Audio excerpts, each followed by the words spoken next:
Good morning, my dear students. Welcome to the online video class session of Political Science, fourth semester.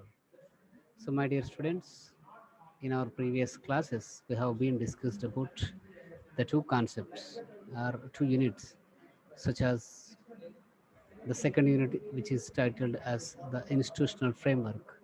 So, in the part of institutional framework, we have discussed about the central government. In the part of central government, we have discussed about the prime minister, president of India, and the Supreme Court. And whereas in the state government, we have discussed about the governor, the chief minister, and the high courts. And in the first chapter, we also discussed about the features of the Indian constitutions. And in addition to that, we have also discussed about the various kinds of the phases of the Indian national movement, like the moderate phase, extremist phase, and also Gandhian phase. And we have also discussed about a little bit about that the features of the silent features of Indian constitution. So these are things we discussed. So today let us discuss about the another chapter, the central state relations. The central state relations is one of the most important chapter because it is the central state relations is very important because we are under the federal form of government, the federalism. Before going to that, before going to discuss in detail about the central state relations, we have to need to discuss about the federalism. What is federalism? How federalism is explains the features of the federal structure and the quasi-federal structure. So these are the things we need to discuss in detailed manner. So my dear students, so here I was prepared a PPT for your convenience to understand the better way about the the, the federal system. Okay. So my dear students, this is about the political science fourth semester. The title, the paper title itself has the Constitution and the Politics of India. So here, this entire PPT was created by myself, that Dr. Maitri Ramlu, faculty in Department of Political Science, TTWRDC Karimnagar. And here I have given my phone numbers and email ID. If you have any queries, so please try to bring to my notice. So my dear students, so let us discuss about the federal features of India. So before going to the details about the federal features of India, we need to discuss about the introduction, that what is federal first of all. Okay. So before going to discuss the full of about the federalism, we need to discuss about the introduction of federalism. Actually, the history of Indian federalism is date back to the Lord Mayor's decentralization policy of 1870. So it means the concept of federalism has rooted in the British government itself. So the British government, when it's the British government ruling to the India. So under the British rule, or under the British regime, the British India was brought many various policies uh, for the for the uh, for the administrative purpose of, or the administrative convenience of the British India. So at the time, the Lord Mayo was brought the decentralization policy in the year of 1870, and after that, and for every 10 years to 20 years, the British government is bringing the various new acts. So at the same time, in the process of the policies of the British India, the Government of India Act 1919 was provided as the federal character to the India. So before that, there is no federalism in Indian politics. The concept of federalism actually introduced by the British, or the British rulers. So it was brought under the act of the Government of India Act 1919, which is also called as the Mounting Chelmsford Reform. We already discussed in our previous class about the making of Indian Constitution. So in the process of making of Indian Constitution, we discussed about the 1909 Act like Minto Marley reforms, Montaigne Chelmsford reforms like 1919 reforms, and we've also discussed the 1935 Act, the Government of India Act 1935. Okay, and here the concept of federalism or the federal future or the federal idea is brought or introduced by the British to the India under the Government of India Act 1919. So, according to A.B. Dicey, the distribution of powers of the states among the member of coordinate bodies and the control by the constitution. The federalism is nothing but here the concept of federalism is nothing but the distribution of powers, the statesmen among the number of coordinate bodies. So here one central body and another coordinate bodies like states. So here, if we take India, we have a strong central government and we have another state governments. So there is distribution of powers between the centrals and the states. So the federalism is nothing but the distribution of powers of the statesman among the number of coordinated bodies and controlled by the constitution. So all the powers are distributed to these bodies, and that all the powers are controlled by the Constitution of India. So that is the federalism. So one more thing here we need to discuss that the federalism is a system of government which is the same territory in the controlled by two levels of governments. So, for example, central government and the state governments. So, for example, if you take India as the union of states, the first article is declares that India is the union of states, but at the central level, it has only one government, that is single government, and each state has their own governments. Okay, the both systems are also followed as the parliamentary form of government. So here we should keep in mind that the federalism is nothing but it is the system of government which has the same territory in the controlled by the two levels of government, the central government as well as the state government. And generally an overcharging of a national government, it is the whole and sole responsibility for the border governance of the larger territory areas.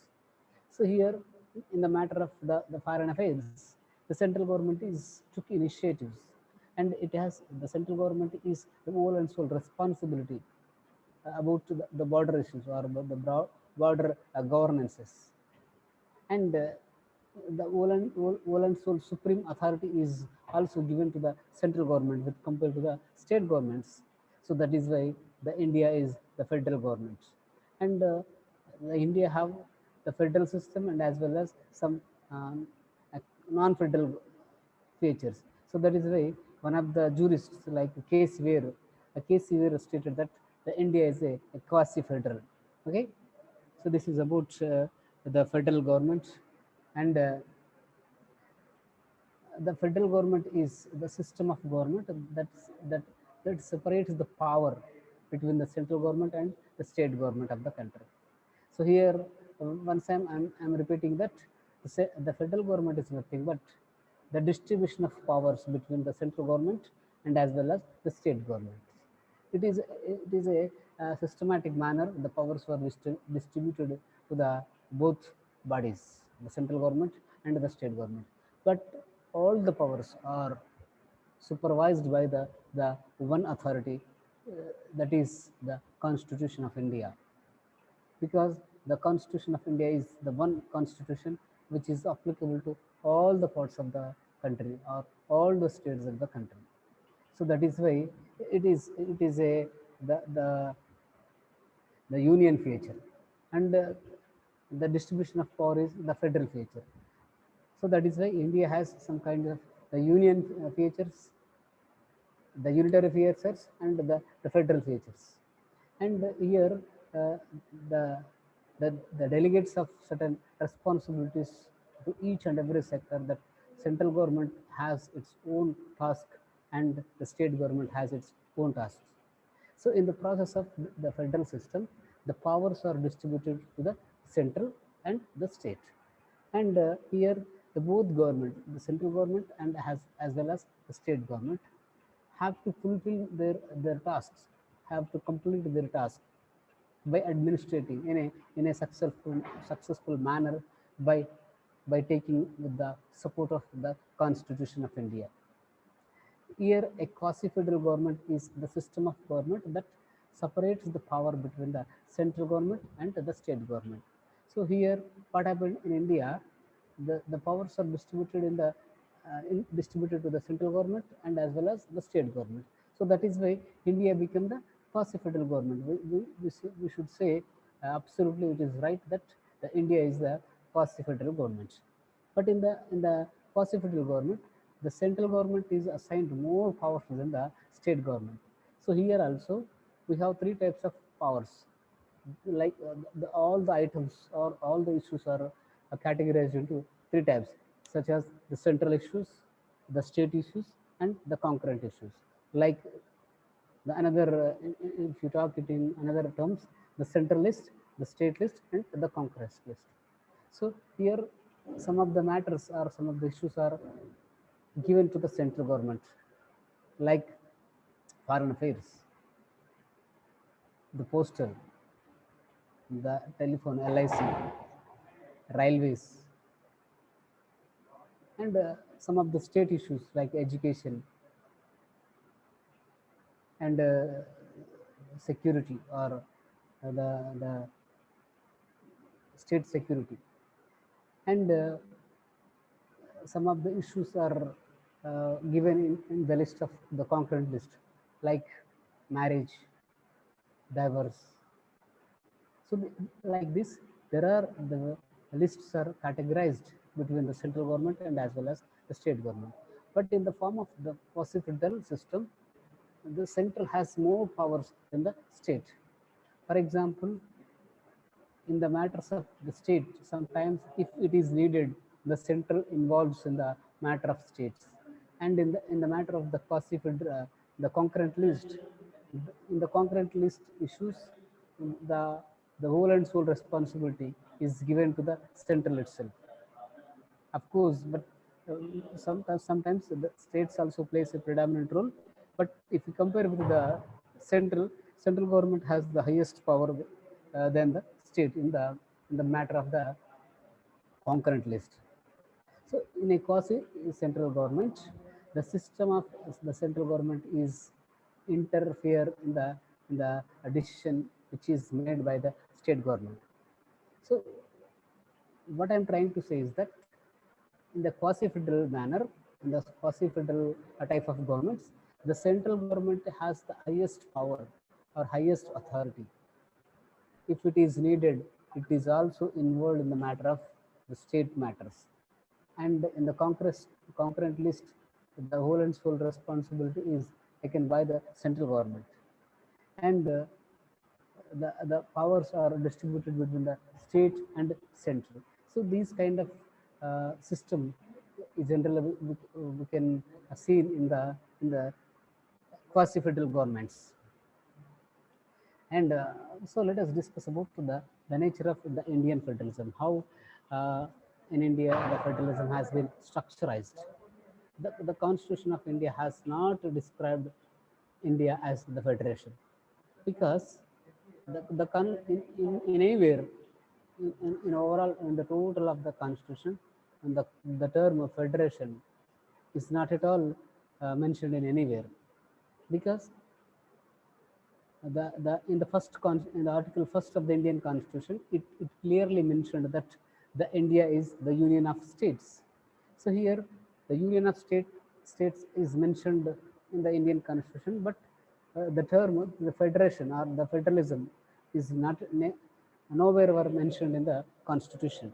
So this means the India is the union, the comprising of various states which are in an integral part of the union of states. So here it indirectly or directly focusing on the centralized issues. It means the India is the comprise of the union of states, but it's never focused on the federal issues. And here the state cannot break any way from the union. If some state is want to become the separate from the union, it is not possible in the Indian continent. They do not have any power to secure from the union. So why? Because at the time of independence, the Union Home Minister Sardar Vallabhbhai Patel was tried to unify the India. But after independence, some of the princely states like Hyderabad, the Junagadh, these some of the states, three states were denied to join in the Indian Union.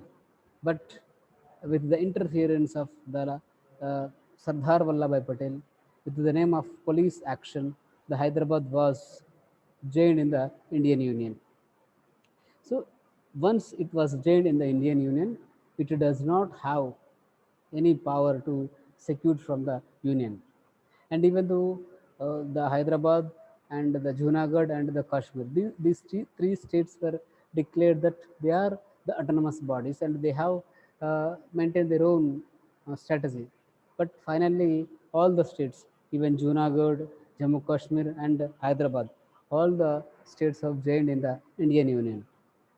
But with compared to the remaining two states, Hyderabad was jailed late in the Union of India. All over the India got independence in 1947, August 15. But whereas in the Telangana, 1948, September 21, September 17. So like that, after more than 1 year, the Telangana was got independence from the Nizam's clutches, and it was joined in the Indian Union. So what I'm trying to say is that here, once a state is joined in Indian Union, it does not have any powers, any rights to separate or to uh, to withdraw from its membership from the union. So it means in a true federation, the constitution units in the state have the freedom to come out of the union. But here in India, any state does not have any freedom to come out from the Union of India. But that is why it is not a federation and it is not the unitary form. So that is why KC were stated it is a quasi-federal. It is not a completely the federation state, or it is not completely a non-federation state. So that is why it is a quasi-federation state or quasi-federal. India is a quasi-federal, and India is not true federal government because it combines the features of a federal government and as well as the features of unitary government. So here the India has the two types of features. If we talk about the the phase, if we see the Indian government structure or administrative structure, we can find the features of unitary, and once another side we can also find the the unitary government features and the federal government features. So that is why the India has the both features like the federation or unitary. So that is why it is called as the quasi-federal. Okay, so this is the structure of the Federation of India, and let us discuss about some of the federal features. What are the federal features? So federal features means here, uh, first of all, we have to understand what is federation. Federal, what is the federal structure? The federal structure is the powers distribution between the two governments, the central government and as well as the state government. So here there are some federal features of the Indian constitution that in India there are two sets of governments. Is it right? In central government, it is applicable to all over the states, and each and every state has its own government. So it means the India has the two set of governments. There are two set of governments in India, that the union government and as well as uh, the union government also sometimes used to term as the central government. The central government looks after the whole country, and state government mainly works for the state itself. The state government is a small part of the central.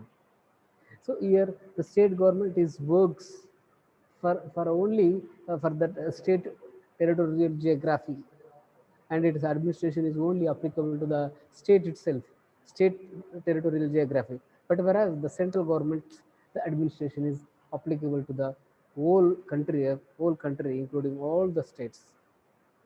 But here, the working of both governments in a different manner. We can elect our representatives at central level, and as well as we can elect our representative at state level. So the election procedure is uh, taken care by the Election Commission of India. There are various political parties are there. The various political parties are used to contest in the elections. So that is the different matter. So it is comes under the political issues of the state. And the second feature of the federal government is the division of powers. So here the powers are divided into the central, state. The powers distribution is taken place between the central government and as well as the state government. So here the Constitution of India has given certain kinds of powers to the central and certain kinds of powers to the state. And some of the issues were also kept into the list of the concurrent list. So here we can find the three type of issues: the central issues, the state issues, and the concurrent issues. So this is according to the seventh schedule of Indian Constitution, that Indian is the consist of the three lists, such as the union list or central list, such as state list and the concurrent list. So like union list, state list, and concurrent list. So when it comes to the center-state relations, then we will discuss in a detailed manner about what are the issues are added in the central government, and what are the issues are added in the state government list, and what are the issues are added in the concurrent list. And the another feature of the federal government or the federal government of India is the written constitution. Here the India is one of the largest constitution in the world. It is one of the lengthiest constitution in all the world. At the time of its acceptance, it consists of 395 articles, 22 parts, and 7 schedules. But present structure is different. At present, approximately there are more than 460 articles are there, and 22 parts are there, and 12 schedules are there. So here each and every article of Indian Constitution is clearly in a written manner. So that is why it is one of the lengthest the written constitution in the world, and it is one of the best constitution in the world. And the another feature of the federal state is the supremacy of the constitution. Here the Constitution of India is regarded as the supreme law of the land. Each and everything is takes decision based on the constitutional amendments, or based on the constitutional articles. So the Constitution of India is regarded as the supreme law of the entire nation, or the supreme law of the land. And no law can be made or passed against the Constitution of India. Here there are many laws, but no single law is made or passed against the Constitution of India. The Constitution of India is above all the citizens and organizations of the country. It applicable every citizen of India. It applicable every citizen of India, irrespective of their caste, class, region, and religion. For example, the Constitution of India has given fundamental rights to the each and every citizen. So in that, the fundamental rights are applicable to each and every citizen, irrespective of their caste, class, region, and religion. So like that, the Constitution is applicable to the whole country. No one, no single uh, individual has exempted from the Constitution of India. And the Supreme Judiciary. Here, the Supreme Court of India is regarded as the Supreme Court, the supreme of the country. And at the same time, at the various state level, each and every state has the high courts. So the decision of the Supreme Court is binding upon all the courts, and it has the power to interpret the articles of the Constitution. The only Supreme Court has a right to involve in the matter of the Constitution. No single person have right to involve in the matter of the Constitution of India. But the Parliament has right to amend the Constitution through a proper channel. There are various kinds of methods, like it is a rigid constitution and as well as flexible constitution. There are various procedures to amend the constitution. So we will discuss it in our next classes, further classes, when it comes to the discussion in the curriculum framework. And another feature of the federal government of India is it has bicameralism. Actually, at central level we have bicameralism. At state level, the only 6 states have bicameralism in all over the India. So, what first of all we have to know that what is bicameralism. So, bicameralism is nothing but the two houses. For example, if you take central government, at the central government there are two houses, upper house and lower house, Lok Sabha and Rajya Sabha, or House of Commons and House of Lords. So like that, there are different names. So here, the tenure of the Lok Sabha is 5 years, but whereas the tenure of the Rajya Sabha is 6 years. In the Rajya Sabha, each and every 2 years, 1/3 of the population, 1/3 of the members are lost their the membership. It is a rotational based, and but whereas in Lok Sabha, for every 5 years the elections takes place. Here the people are directly elect their representatives. So at present we have approximately 545 MPs in the central government. At the same time, 250 approximately 250 MPs in the Rajya Sabha. So the Rajya Sabha is called as the House of Lords, and the House of the Representative of States. Here in the Rajya Sabha, there are 12 members who are nominated by the President of India from various sectors. And the another important issue in the bicameralism, we need to discuss that the only states, 6 states have given the bicameralism. For example, Telangana, we have the member of legislative assembly like Shasana Sabha, and member of legislative council like Vidhana Sabha, and Vidhana Parishad. So there are two houses in the Telangana state, and our neighbor state Andhra Pradesh also two houses, and the Karnataka, another neighbor state, the Karnataka also have the two houses, and the largest state Uttar Pradesh and Bihar. So some of the states are having only 6 states have the bicameralism. The remaining all the states are only having only the single house. So this is one of the main important feature of the federal government of India, the federal structure of India. The division of the powers between the state and central government shows the federal nature of the Indian structure. Here, the powers I have given to the central government have more weight with compared to the state governments. So it means that the central government have the highest powers with compared to the state governments. Okay. So my dear students, so this is about the features of federal government, and it has another. There are so many slides we need to discuss, but here I am winding the session. So in our next class, if possible, we will discuss about the non-federal features. So up to now we discussed the federal features. So this is important. So please listen carefully and keep in mind. Up to now we discussed the federal features. Federal features like two governments, the division of powers between the central and state. First of all, two government, central government and state government. And the second feature is that powers of distribution between the central government and the state government. Okay. Then uh, the written constitution, or the supreme of the constitution, and the supreme judiciary. So these are the five,